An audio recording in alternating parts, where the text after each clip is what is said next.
وإذا أنعمنا على الإنسان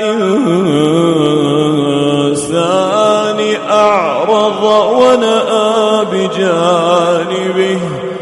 وإذا مسه الشر كان يئوسا قل كل يعمل على شاكلته فربكم أعلم بمن هو أهدى سبيلا ويسألونك عن الروح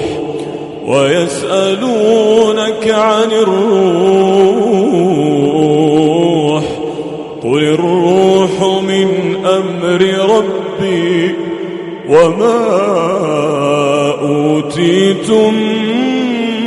من العلم إلا قليلا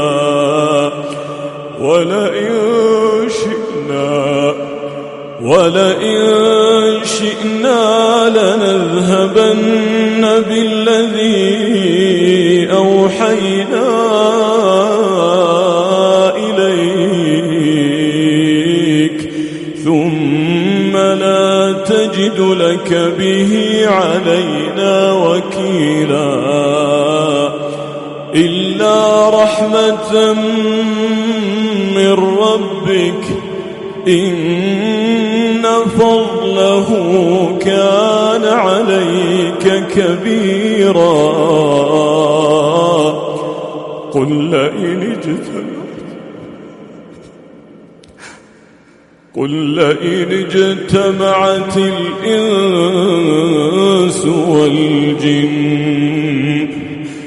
قل لئن اجتمعت الإنس والجن على أن يأتوا بمثل هذا القرآن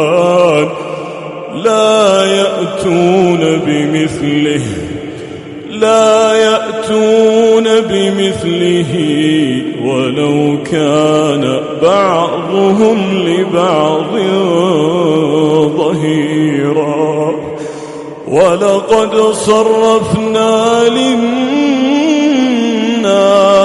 في هذا القرآن من كل مثل فأبى